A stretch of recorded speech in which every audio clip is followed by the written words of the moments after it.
Have you heard of the Saturn return? It's when Saturn is in the same position it was at the time of your birth, every 30 years or so. It marks a time of significant personal change between the ages of 27 to 30, a reevaluation of pathways, and an ultimate return to the core. Astrology here is just an excuse to get philosophical and think about what's truly important to me. And what I've realized is that so many interests, outlooks, and loves of mine are essentially the exact same as they've always been. This is what has brought me back to dance, the thing I've been doing since I was a baby, bouncing around to the Beastie Boys. Reflecting like I have been for this project means that I'm digging to get to the crux of what dance is all about for me, the age-old and ever-relevant question of why do we dance?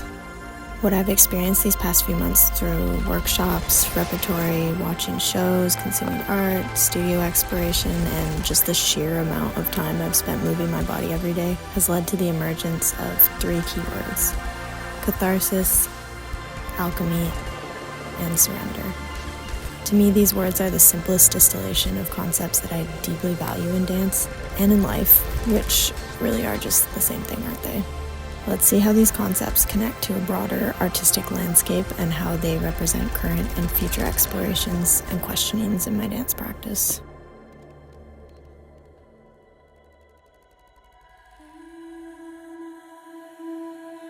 Catharsis comes from ancient Greece, a word meaning purification or cleansing. Aristotle applied this to the experience of theater-going, where tragedies evoke sadness and fear that would be resolved by the end of the play, providing emotional closure and balance that was satisfying to the audience. In the present day, catharsis is often a byproduct of art consumption across all genres, not just theater, and all sensations, not just tragedy. The movie you saw that made you realize you were in love, the painting that brought you back to a time in your childhood, a hardcore album that expressed an injustice you could relate to. And catharsis isn't just for an audience to experience. Oftentimes, the reason you're able to exercise all your pent-up emotions through an artwork is because the artist exercised those feelings in the process of making it. This therapeutic release is something that occurs in dance for me as both a mover and a watcher, and it's something I've come to realize is crucial to my experience of either process. Dance, in my opinion, is particularly well-suited to cathartic release because of the inherent relatability of the body. We all inhabit one, making movement a particularly efficient vehicle for emotional release. According to Hippocrates, menstruation, diarrhea, and vomiting are also cathartic processes, so you can see how using your body or watching bodies being used naturally evokes this sense of purging.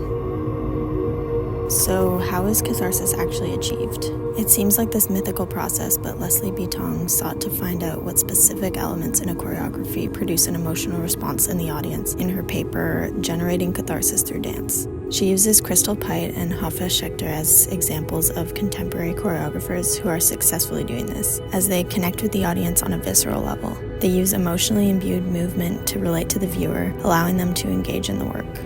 Rather than using traditional storytelling as an inception point for movement like in classical works of ballet, Schechter uses lived experience. I think the only original thing can be an emotion. Emotion is really connected to the now, something that is happening to you. That's how he describes it. This anchoring in the present allows catharsis to take place by appealing to the body, the viscera, rather than the notoriously overthinking mind. I recently took a workshop with Bruno Gior, the Associate Artistic Director of Hafez Schechter, and he emphasized that one of the core principles of the company is that they always move from feeling and sensation rather than aesthetics. The choreographic process is very intuitive. Movement decisions are made based on what feels right in the body to do next. This sensation-based approach makes the movement vocabulary all the more easy to connect with when witnessing a Schechter piece. Through the wildly raw moving bodies, the beat-heavy music, and the dramatic lighting cues, you are actually made a participant in this hyper-physical release happening on stage. By appealing to so many senses, Schechter dissolves the division between stage and auditorium, dancer and watcher, sometimes by quite literally turning up the house lights and inviting audience members to move and dream with the dancers on stage, as was the case with Theater of Dreams, a piece I saw this November. Every Hafez piece I've seen, there's this rave-like essence of shared, heightened emotion through music and dance. 𝙚𝙢𝙗𝙗 summarizes this nicely by calling his work a tribal rush of circus parade, baroque ball, techno rave, carnival, and guerrilla war. It's this integration of communal experiences outside the realm of contemporary dance that makes me able to experience so much catharsis when viewing Schechtter's work. Outside of the studio and the stage, dancing can take on a ritualistic shape, a communal search for release, sensation, euphoria, usually found at a rave. Mackenzie Wark describes this practice in her book, Raving. It's a collaborative practice that makes it possible to endure this life. Rave as addiction, ritual, performance, catharsis, sublimity, grace, and resistance. Wark also further affirms Schechtter's belief that catharsis is achieved through a focus on bodily sensation and emotion, putting us in the present moment. It's hard for us to be present in our bodies and our lives for gender dysphoria, trauma, and other reasons. Through a sensorial connection with music, heat, lights, and other humans, the body is activated and thoughts are dampened. Wark explains this meditative, mind-quieting sensation beautifully by saying, in the place where there's usually me, while raving, there's just happy flesh. Sometimes in these contexts, this flesh really does seem to move of its own volition. Typically, dance music played at raves is very beat-heavy and rhythmic. This repetition can create a trance-like state, making it easier to shut off thoughts and slip into a landscape of feeling rather than perceiving. 𝙤𝙢𝙗𝙗𝙗𝙗, a Franco-Austrian artist, choreographer, and director, spoke of this in the creation of her 2017 piece, Crowd. The movement creates a very rich range of rhythmical and musical vibrations, resulting in a slightly altered perception that is somewhat reminiscent of a hallucinatory or hypnotic feeling. This play of rhythms provokes a very strong feeling of time distortion.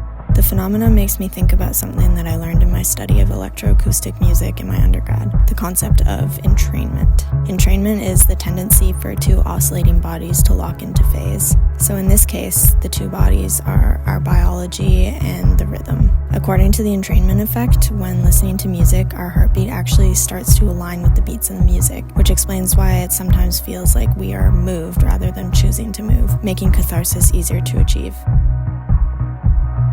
Being in such a sensory environment can actually facilitate the surrender of many of the senses being appealed to.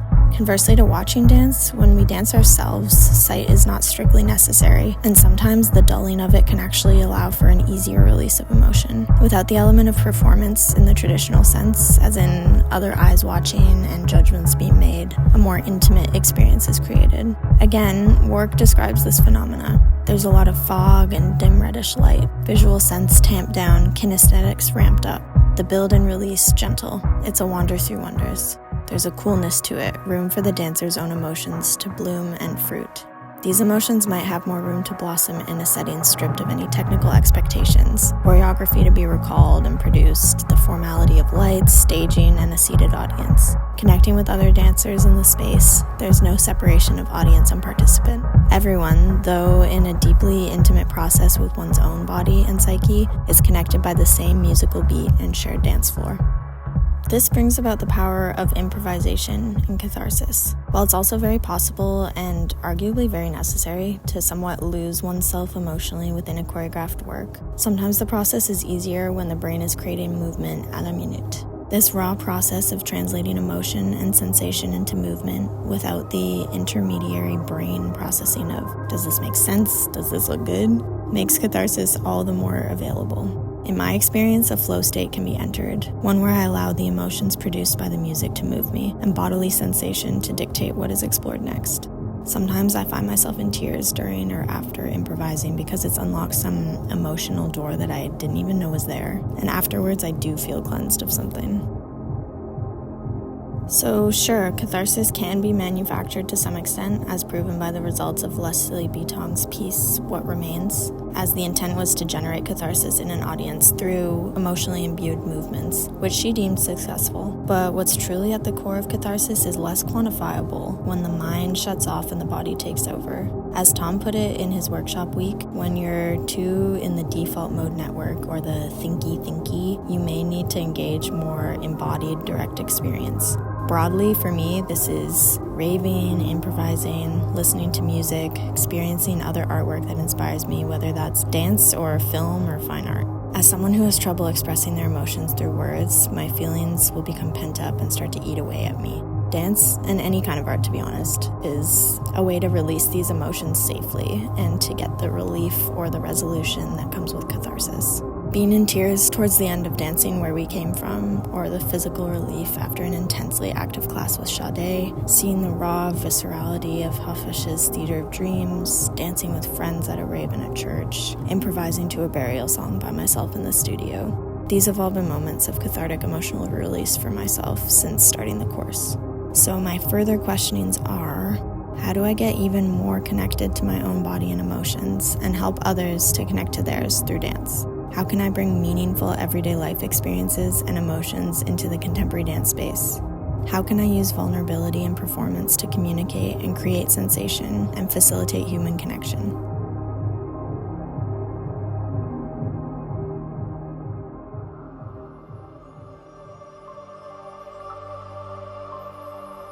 Alchemy is the seemingly magical process of transformation and creation. It could also be described as metamorphosis or the science of transmutation.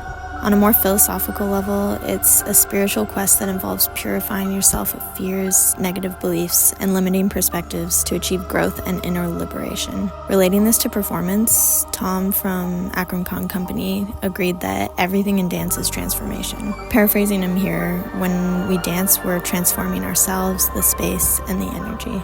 𝙚𝙢𝙗𝙗𝙚𝙚 summarizes this nicely in their paper, Transformation, an Eco-Kinetic Approach to the Study of Ritual Dance, by saying that people move their bodily selves. Something happens. Those present, whether dancing or watching, are different than they were before. This something that happens is the magic that 𝙤𝙢𝙗𝙗𝙚𝙚 spoke of in their tutorial with us, the inexplicable process of translating ideas and impulses into movement. I could feel this alchemical magic occurring during our week of Gaga, where Chisato gave us instructions for movement using imagery and without mirrors. What we were asked to embody allowed my body to move before I could understand the concept, like seeing with eyes on my feet or skydiving. Ideas automatically morphing into movement. Our work with Timur also felt very transformative. Their philosophy is that all movement must start from the breath and song. Through their songs and exercises, I experienced how healing and rewarding it can be to transform breathing patterns into movement patterns. As a group, I feel like we accessed something magical that more deeply connected us to our bodies and to each other. Transformation can also start from the outside and move inwards, something that overtly occurs in drag with the aid of costume and makeup.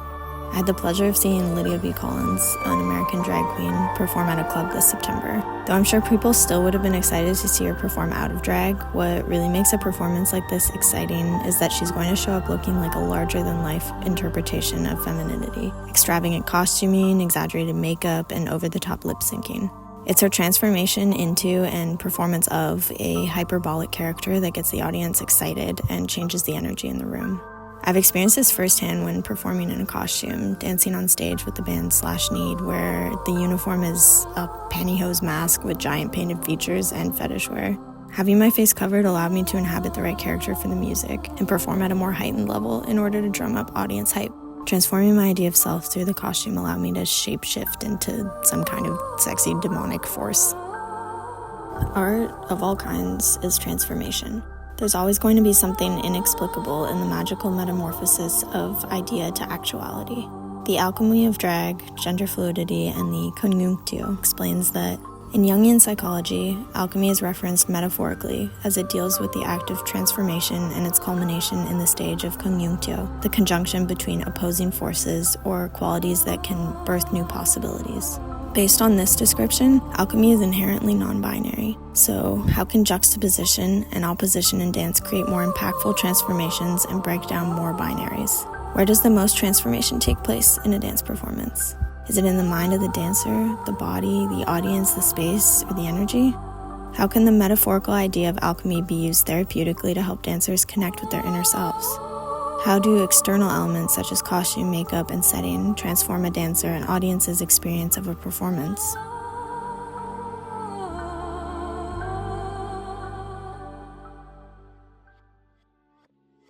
Surrender is a principle that is becoming essential to my dance practice.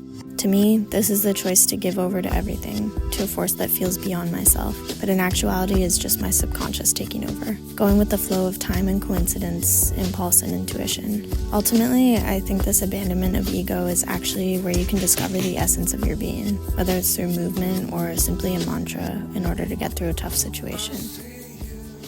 A lot of what I'm talking about here aligns with the principles of authentic movement, or moving versus being moved. This is a method used in a lot of dance therapy, defined as a self-directed dance form where participants find movement pathways that connect to the conscious and the subconscious. In the book Authentic Movement, Moving the Body, Moving the Self, Being Moved, 𝙚𝙢𝙗𝙗𝙗𝙗 Goodwin's description of authentic movement defines it as the practice of deliberately shifting the locus of attention from the mind to the body, from cognition to kinesthetic process. It expands a person's relationship to personal history, present life, and creative expression. There are many paradoxical concepts that unite in authentic movement, one of which being will and surrender. Mary Whitehouse, a foremother of authentic movement, says that through the practice you learn to pay attention to a process in yourself that you do not control, that you do not manage. In dance, so much of what we do involves such a high degree of control, so learning to pay attention to these innate processes can be difficult. We control the shape, quality, and tempo of every individual movement, and long, complicated sequences also. I am moving comes more into play in technical training or when learning new choreography, but I am moved is what happens more in performance settings once you're comfortable with the material. Whitehouse describes this as a moment when the ego gives up control, stops choosing, stops exerting demands, allowing the self to take over, moving the physical body as it will. It is a moment of unpremeditated surrender. This is humbling and freeing for the personality that demands perfection, control, conformity, all the ills of our social training. But I would argue that in order to get to this freedom from social training, one must first go through the training process in order to reject it. For example, surrender, something often emphasized as being crucial by Angela in the process of learning Akram's rep, was only possible for me once I had properly learned the choreographies and could rely on muscle memory while performing. Being moved can also come from an external force. The strongest example of this that I've seen in media is Gaspar Noé's 2018 film 𝙚𝙢𝙗𝙗𝙗𝙗, which is one of my favorite movies. In it, a group of dancers are slipped copious amounts of LSD in the punch at their performance rap party. What ensues is what can only be described as a fever dream, nightmarish expulsion of raw movement and human impulse. It's fascinating to see how the drug affects each of the dancers differently and what's physically and emotionally brought out. You get to see the essence of each dancer, which is sometimes hard to witness, but is ultimately what makes the film such an interesting exploration of control. This happens to me in less extreme ways, often, like if I'm doing a style of dance I'm less comfortable with, or I'm overstimulated in the studio. Making the choice to surrender to factors outside of my control is sometimes the only way out of a situation for me. Imagination plays an important role in the act of surrender. I feel like I experienced this in Leia's workshops where we were asked to embody an ostrich. First, we immersed ourselves in this task through observation. What does an ostrich look like when it's running or eating? Then my imagination started to take over. How would an ostrich feel about encountering this other ostrich, or if it was really scared? Through images, I was able to surrender to animal impulse, and it felt amazing afterwards. Whitehouse agrees that the use of active imagination in movement is peculiarly valuable. Referring to her classes, she says that every possible way I could devise to involve people in their own fantasies and images, even moving out their dreams, provides raw material for understanding themselves. I experienced this understanding of self through surrender in Akram's work after connecting to the storytelling. In the case of Jungle Book, I used my imagination to put myself in the hot jungle surrounded by animals and feeling the earth under my feet. Leaning into these images made it easier to get out of my head and give over to sensation once on stage, which ultimately led to a stronger performance and a deeper understanding of what kind of person I am. It was after these unplugged shows that it became even more obvious to me that I use surrender as a way of being more vulnerable and authentic in my performance. And I want to explore it even further. Authenticity is something that people are valuing more and more in dance and broader culture. Capitalism has created an ecosystem where we're being sold something at every turn, making us wary of brands, governing bodies, and public figures. Like, is everything just an ad? People increasingly are turning to art and performance to give them that authentic connection that they're craving. I'm still learning, but being vulnerable in dance means that I'm making an active choice to not concern myself with how I'm being perceived. If I'm giving over to my subconscious, then what comes out will be authentic, no matter how bizarre or flamboyant the movement is. This increases the chance of someone connecting with what I'm doing because my subconscious might spark something in theirs. Even if I have trouble picking up steps, it's much more important to me that I'm expressing myself and showing my personality through my movement. It's a vulnerable place to be in, but it's how I'm able to enjoy my dance and my training to the fullest. 𝙚𝙢𝙗𝙗𝙞𝙚𝙚, an actor that wrote a thesis titled A Reflection on Acting, Embracing Surrender, experiences something similar when practicing her craft. She says, "I know that I'm listening fully when I'm not clouded by my own thoughts of, am I doing this right, saying this right, should I move? My lower belly is soft and my inner wall is softened. Most importantly, I'm allowing myself to surrender to my vulnerability." Again, as someone who has a tendency to hold in their emotions, I've realized that this softness in the body and this surrender is the key to unlocking deeper layers in my practice. So, how do we balance surrender and control in a performance when we have to remember material? Can surrender only occur when material is really in the body, or are there ways of accessing it before that point? And how could this benefit the creative process? Is it always safe to surrender, emotionally and physically? What are the ways that this surrendered state can be facilitated in the studio and on stage, collectively and individually?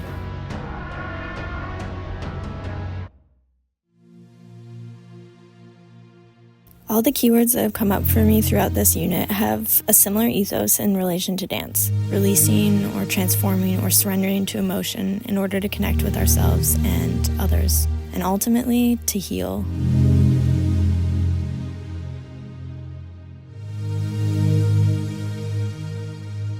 And that's going to be everything. Thank you so much for listening. This was, a pretty vulnerable process, and also really interesting just to dive so much deeper into what dance is for me.